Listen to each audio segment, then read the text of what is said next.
जय हिंद प्यारे बच्चों, कैसे हो आप सब। आई होप आप सब बहुत अच्छे होंगे। और आज की क्लास है जो क्लास 10th के लिए होने वाली है। और इसके अंदर हम जो है जो ग्रामर से रिलेटेड कुछ कॉन्सेप्ट समझेंगे, क्योंकि क्लास 10th के अंदर जो बोर्ड एग्जामिनेशन होते हैं उसमें 12 नंबर का आपका ग्रामर का पोर्शन आता है। तो उसके अंदर आपको ये देखना है कि कौन कौन से टॉपिक्स है वो उसको हमको कवर करने हैं, साथ ही कौन कौन से टॉपिक के अंदर कितना उसके अंदर डीप में जाना और कौन कौन सी चीज़ों को हमें पढ़ना है। क्योंकि इसके अंदर आपकी जो क्लास 10th की जो ग्रामर है उसके अंदर विशेषकर 4 या 5 टॉपिक्स दिए गए हैं। और वो टॉपिक्स एक्चुअल में देखें तो बहुत ही बड़े बड़े टॉपिक है। जैसे मान लो पहला टॉपिक आपके आता टेंस का। तो जिस भी बच्चे को पता नहीं है तो आई होप मैं एक बार समझा देता हूँ कि आपके जो ग्रामर के जो टॉपिक है ना क्लास 10th के, ग्रामर के जितने भी आपके टॉपिक है क्लास 10th के, उस टॉपिक के बारे में बात करूंगा आज की क्लास के अंदर। और आने वाले दिनों के अंदर इसकी क्या स्ट्रेटजी रहेगी, कौन कौन से टॉपिक से संबंधित में शॉर्ट शॉर्ट जो नोट्स आपको प्रोवाइड करूंगा उनको आपको विशेषकर ध्यान रखना है। ठीक है ना।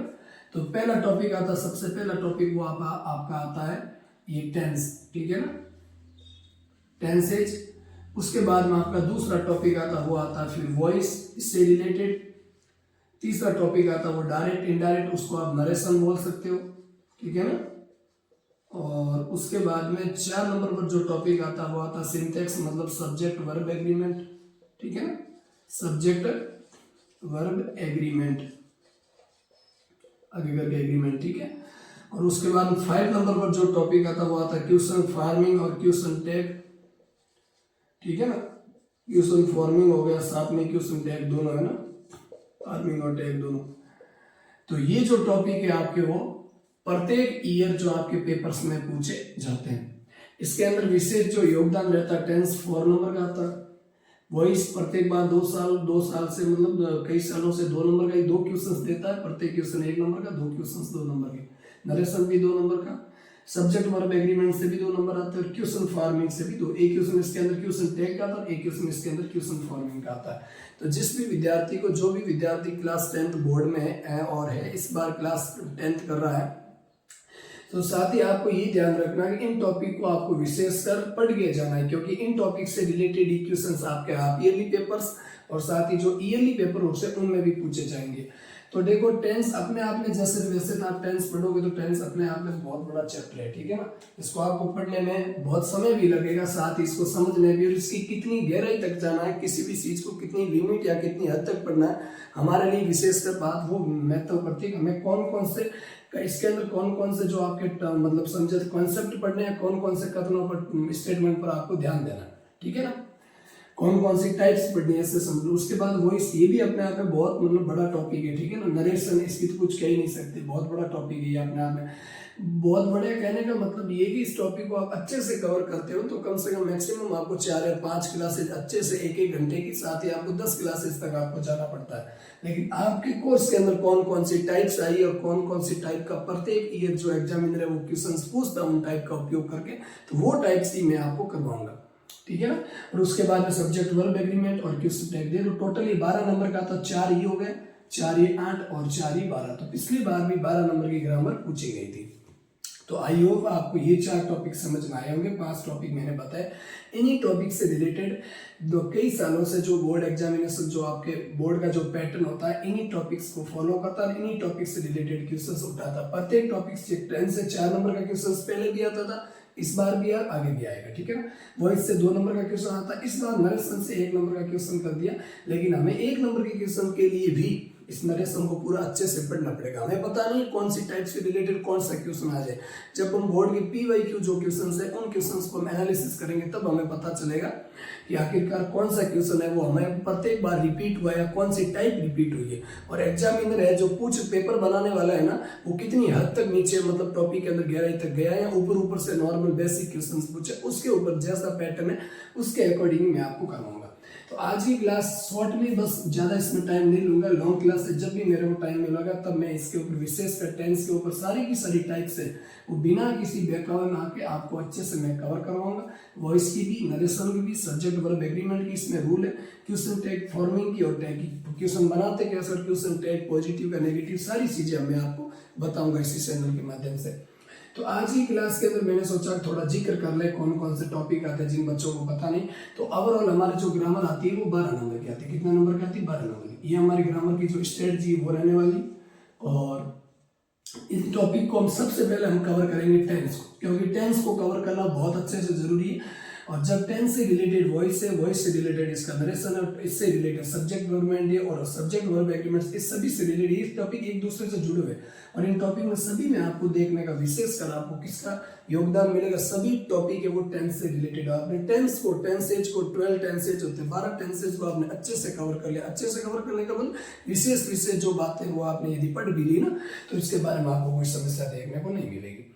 अब रही बात कि आने वाले दिनों के अंदर इन टॉपिक के अंदर क्लासेज कितनी लगेगी, तो टेंस के बारे में भी मैं बता सकता हूँ कम से कम 4 या 3-4 क्लासेज तो लगनी है। क्योंकि टेंस को हम 2 तरीके से पढ़ेंगे। एक तो इसमें जिन भी बच्चों को बेसिक नहीं है पहले तो वो बेसिक पढ़े, क्योंकि बहुत सारे ऐसे विद्यार्थी हैं जिनको बेसिक अभी तक कवर नहीं है। उनको पता ही नहीं कि इज का हेल्पिंग वर्ब होता है, का मेन वर्ब होता है, या फिर इज आर एम कौन से टेंस की हेल्पिंग वर्ब है, फ्यूचर कॉन्टिन्यूअस की पहचान क्या होती है। ठीक है, तो हम हिंदी की मदद लेके बेसिक्स पहले कवर करेंगे और हिंदी के जो सेंटेंस होते हैं उनको इंग्लिश में बनाना। लेकिन हमारे पेपर में वो आता नहीं, लेकिन फिर भी बेसिक्स हमें कवर करना जरूरी है। क्योंकि वॉइस से जो आपका चैप्टर है वो पूरा आधारित होता है आपका वॉइस मतलब हेल्पिंग वर्ब और मेन वर्ब के बेस पर। तो आपको पता ही नहीं होगा कि फ्यूचर परफेक्ट कॉन्टिन्यूअस की क्या पहचान होती है, उसका पॉजिटिव स्ट्रक्चर क्या होता है। तो ये सारी कौन की मेन वर्ब आएगी, कौन सी हेल्पिंग वर्ब आएगी, कौन सी हेल्पिंग वर्ब किस सब्जेक्ट के लिए किस प्रकार से यूज होगी, और हेल्पिंग वर्ब के बाद मेन वर्ब की कौन सी फॉर्म आएगी। तो ये सारा का सारा हम ढांचा जान लेंगे बेसिक के अंदर। फिर हम इसके अंदर पढ़ेंगे एक एडवांस लेवल। ठीक है ना, एडवांस का मतलब होता है कि हमें जो पेपर अकॉर्डिंग जो भी क्वेश्चंस पूछे जाते हैं, ठीक है ना, पेपर के अकॉर्डिंग, जैसे सूर्य पूर्व दिशा में उगता है तो पूर्व दिशा में उगता है, तो सूर्य पूर्व दिशा में उगता है, इस जो टेंस है इस वाक्य का कौन सा टेंस होगा। ये यूनिवर्सल ट्रूथ है, प्रेजेंट इंडेफिनिट में यूज होगा। प्रेजेंट इंडेफिनिट की पहचान होती है वर्ब की फर्स्ट फॉर्म या फिर वर्ब की फर्स्ट फॉर्म एस या ई एस, ठीक है ना, या फिर डू या डज। अब मेरी बात सुनो, तो ये जो क्वेश्चन है ये यूनिवर्सल ट्रूथ का कैसे हुआ, कैसे पहचानेंगे हम कि क्वेश्चन यूनिवर्सल ट्रूथ का। वहां पर ऐसा सीधा नहीं आएगा कि राम खेलता इसको आप इंग्लिश में बनाओ, ऐसा क्वेश्चन नहीं आता बोर्ड के अंदर। बोर्ड के अंदर लैंग्वेज की क्वेश्चन आते हैं जिनको आप सेंटेंस दिए होते हैं 4, और उसके अंदर आपको मेन वर्ब की फॉर्म का करेक्ट फॉर्म भरनी होती है। तो आई होप इतनी स्ट्रेटजी ज्यादा बात करने से कोई फायदा नहीं इस टॉपिक के ऊपर। विशेष कर जो बातें थी वो मैंने आपको बता दी। मैं जब भी पढ़ाऊंगा आपको सिंपली और केवल और साधारण जो भी चीजें हैं उन चीजों के माध्यम से आपको सिंपली समझाने पर ध्यान दूंगा, ठीक है ना। तो इस टेंसेज की क्लासेज आने वाले दिनों में मैं लगाऊंगा। और जो हमारी सीरीज चल रही है आपकी बुक की, तो बुक के जब भी मेरे को टाइम मिलता तब मैं आपको धीरे धीरे जो भी वीडियो है प्रत्येक चैप्टर के क्वेश्चंस के माध्यम से वो भी आप नोट बना के उन क्वेश्चंस को अच्छे से करते रहिए, ताकि आप विश्वास रखिए बोर्ड तक आप अच्छे से बहुत अच्छे से कवर हो जाओगे। साथ में आपका रिविजन भी करवाऊंगा, नोट्स भी दूंगा, सारी की सारी चीजें हम कवर करेंगे, ठीक है ना। तो आज की क्लास के अंदर हम केवल और केवल टेंस का जो बेसिक चार्ट है वरना टेंस का जो बेसिक नॉलेज है वो जल्दी जल्दी हम चार्ट के माध्यम से आज की क्लास में मैं बता देता हूँ, ताकि आपको थोड़ी सी हेल्प मिलेगी, ठीक है ना।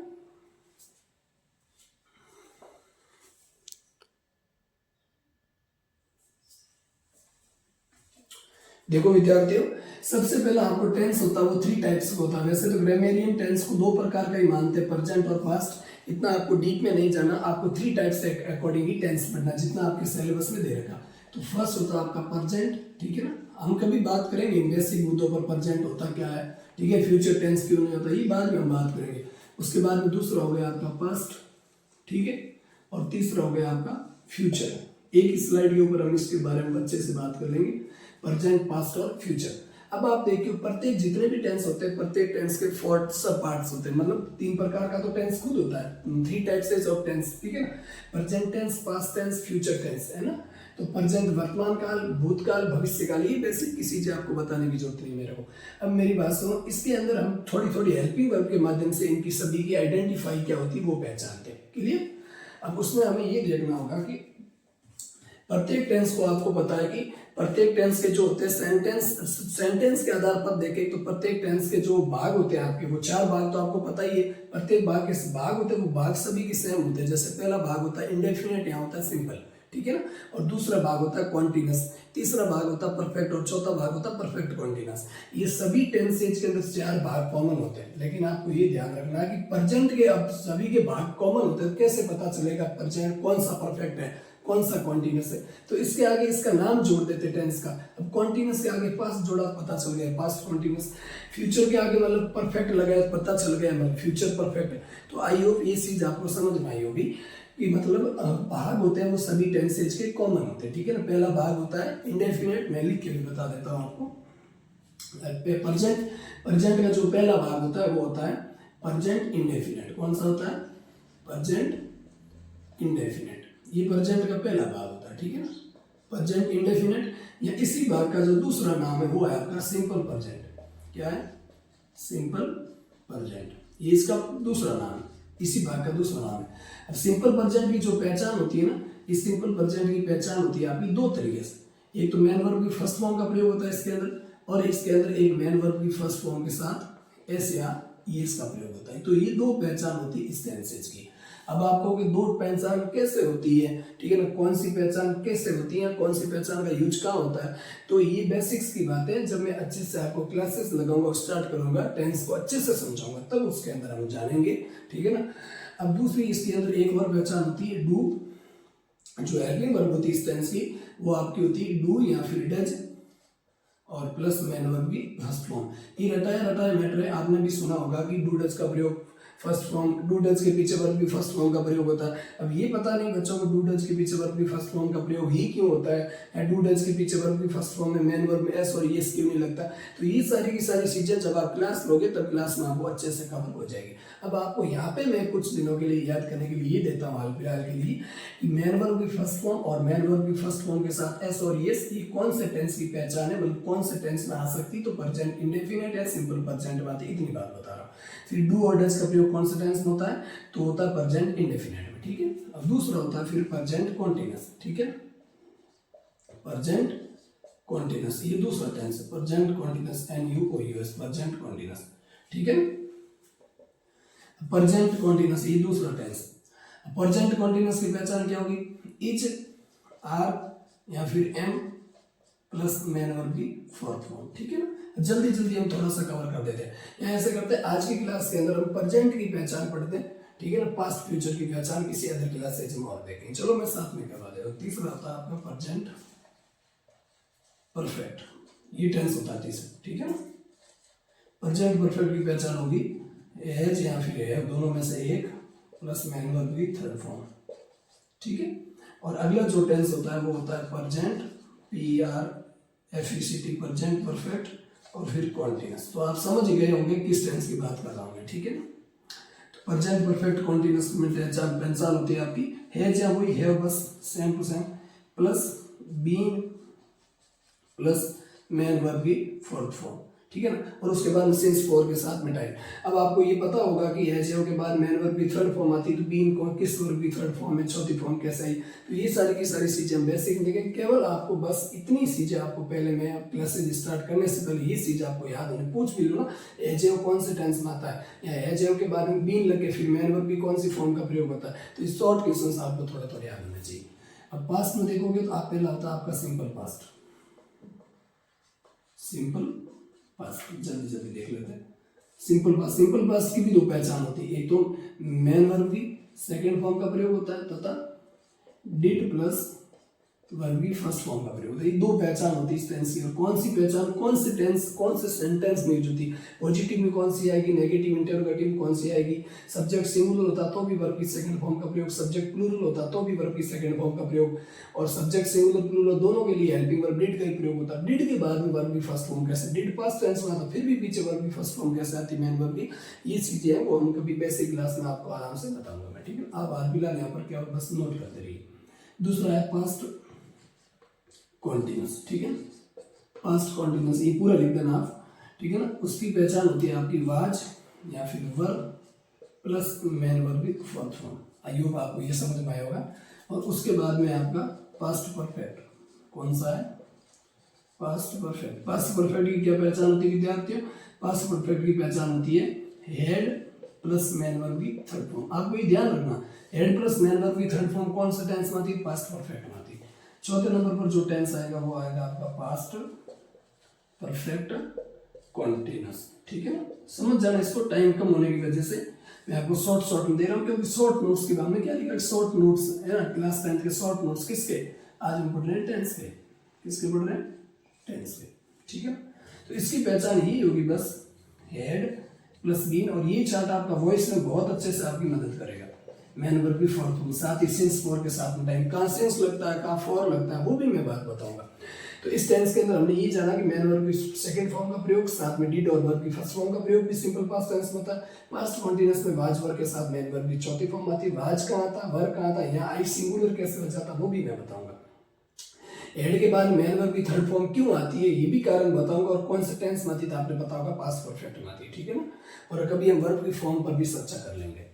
अब देखो फ्यूचर में बस पहला आता है सिंपल फ्यूचर। फ्यूचर सिंपल नहीं बोलना, सिंपल फ्यूचर बोलना, ठीक है। फ्यूचर सिंपल बोलने में गलत होगा, और फ्यूचर इंडेफिनेट से ही, क्योंकि इंडेफिनेट लगता है बाद में और फ्यूचर सिंपल लगता है कि बाद टेंस के नाम से पहले, ठीक है ना। तो पहला इसमें हो जाएगा सब्जेक्ट, मतलब विल या फिर आपका सेल, और प्लस मैन वर्ब की फर्स्ट फॉर्म। अब विल सेल के बाद मैन वर्ब की फर्स्ट फॉर्म को या मैन वर्ब की बेस फॉर्म भी आती है। तो कौन से केस में फर्स्ट फॉर्म आती है, कौन से केस में बेस फॉर्म आती है, ये टीचर भी यहाँ समझाते हैं, उन चीज को भी मैं आपको समझाऊंगा कि विल और विल का प्रयोग कहाँ होता है, सेल का प्रयोग कहाँ होता है, साथ ही विल सेल के बाद मैन वर्ब की फर्स्ट फॉर्म क्यों आती है, ठीक है ना, ये कारण भी आपको मैं बताऊंगा। और विल और सेल के बाद मैन वर्ब की फर्स्ट फॉर्म है एस और एस क्यों लगता है या क्यों नहीं लगता, दोनों चीजों के बारे में बताएंगे। वैसे तो लगता था नहीं, मैन वर्ब की फर्स्ट फॉर्म में आती है, क्यों नहीं लगता, इसका कारण मैं आपको अच्छे से बताऊंगा, क्योंकि ये दोनों मॉडल होते हैं, ठीक है। मॉडल अपने पीछे मैन वर्ब की फर्स्ट फॉर्म ही लेती है, शायद सब्जेक्ट सिंगुलर हो, शायद सब्जेक्ट प्लूरल हो। तो यहाँ आपको सब्जेक्ट सिंगुलर होने की वजह से एस और एस लगा, लेकिन वहां नहीं लगा, तो इन दोनों चीजों के अंदर फर्क है, मैं आपको जिक्र बात करूंगा। दूसरा है आपका फ्यूचर कॉन्टिन्यूस।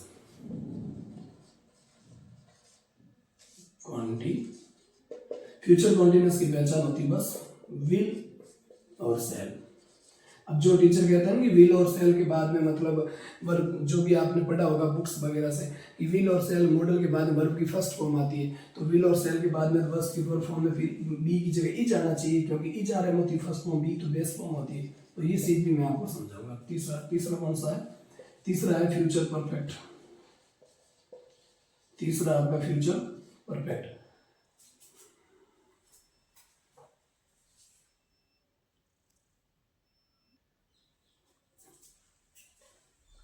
थोड़ी सी बीच में लाइट चली गई। अगला टेंस कौन सा है, फ्यूचर परफेक्ट। अब फ्यूचर परफेक्ट है, तो फ्यूचर परफेक्ट के अंदर आपको क्या देखना है कि मतलब इसके अंदर क्या पहचान होती है, बस ये विल और सेल, सभी के अंदर विल और सेल चलते हैं, प्लस मैं been have plus main verb की थर्ड फॉर्म, ठीक है ना। अब विल और सेल के बाद में हैवी क्यों आया, हैज क्यों नहीं आया, तो इन बेसिक्स मुद्दों पर हम बात करेंगे। जब आपका बेसिक्स बहुत अच्छे से स्ट्रांग होगा, कितने से बड़ा क्वेश्चन क्यों ना आ जाए, बेसिक्स के दम पर भी आराम से कर सकते, क्योंकि टेंस का जो भी क्वेश्चन होता है प्रत्येक क्वेश्चन के अंदर आपको हमेशा हिंट दिया होता है, उस हिंट की वजह से आप ही टेंस का क्वेश्चन सोल्व कर देते हो, और बिना हिंट के टेंस का क्वेश्चन सोल्व ही नहीं होता। तो ये टेंस के अंदर खासियत है, आपको केवल और केवल बेसिक्स पर ध्यान देना, बस ये ध्यान रखना। और फोर्थ नंबर का मैं यहाँ लिख दूँ, कौन सा है, चलो रेड से लिख देता हूँ,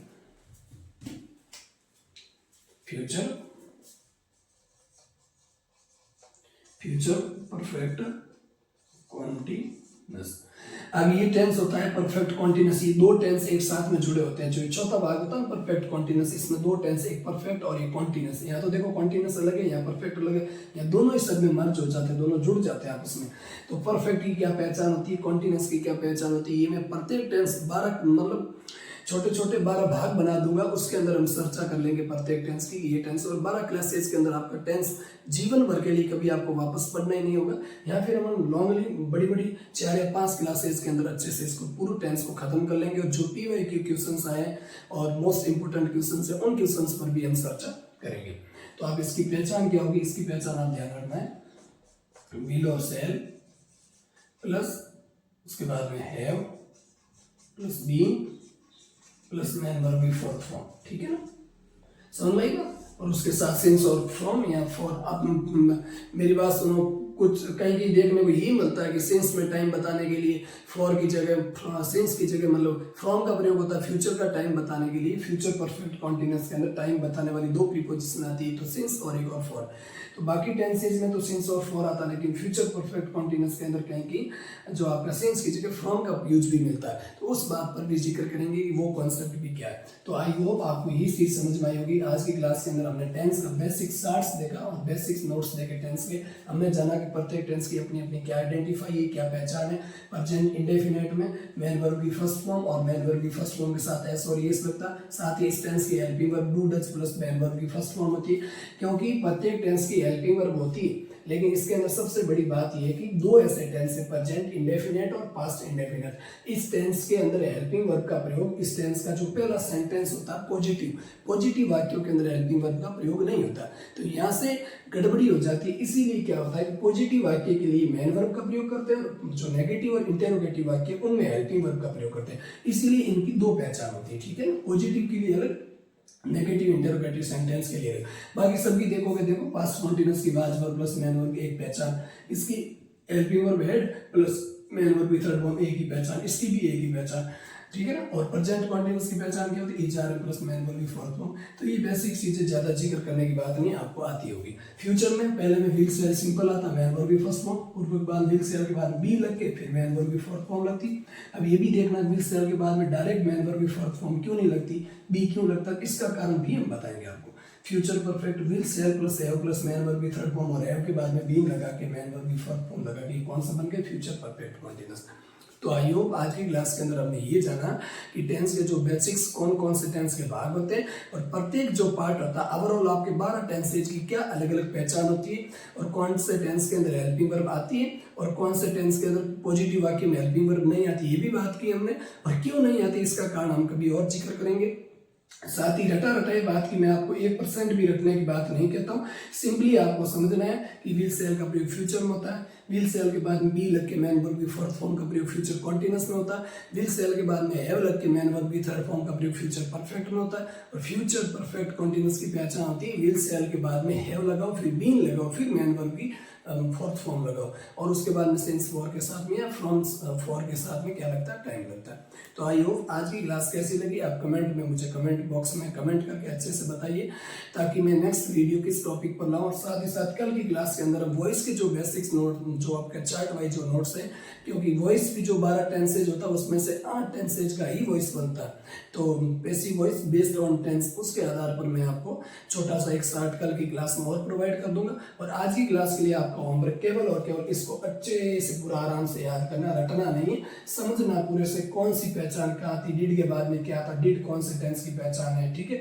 और वाज वर्ब के बाद में फोर्थ फॉर्म क्यों आती है, ये मेन वर्ब की जितनी भी आपका रटना कौन सा टेंस में कौन सी मेन वर्ब आएगी, इसका बस कुछ नहीं करना है। ओवरऑल 12 टेंसेज होते हैं, 12 टेंसेज में से आपको ये ध्यान रखना है कि जितने भी कॉन्टिन्यूअस टेंस होते हैं, कॉन्टिन्यूअस टेंस का मतलब होता है कोई भी काम जारी होना, प्रोग्रेस होना, इसका दूसरा नाम प्रोग्रेसिव भी होता है, ठीक है ना।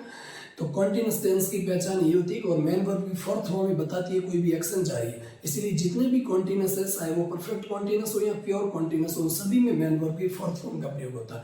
तो 3 तो कॉन्टिन्यूअस हो गए, प्रेजेंट का, पास्ट का, फ्यूचर का, और 3 परफेक्ट कॉन्टिन्यूअस हो गए। तो टोटल कितने हो गए, 6। तो 12 में से 6 ऐसे भाग है जिसके अंदर मेन वर्ब की फोर्थ फॉर्म का प्रयोग होता है। अब रही बात जितने भी परफेक्ट है, present perfect, past perfect, future perfect. Perfect का मतलब होता है कोई भी काम खत्म हो जाना, पूरा हो जाना। तो जितने भी परफेक्ट है उसके अंदर वर्ब की कौन सी फॉर्म का प्रयोग होगा, वर्ब की थर्ड फॉर्म का प्रयोग होगा। अब 100 और 3 कितने हो गए, 9, बचे कितने, 3। तो पहले टेंस के अंदर वर्ब की मेन वर्ब की फर्स्ट फॉर्म या मेन वर्ब की फर्स्ट फॉर्म के साथ ऐसा और ये आता, दूसरे मेन वर्ब की सेकंड फॉर्म आती है और फ्यूचर में केवल विल और शेल का प्रयोग होता है।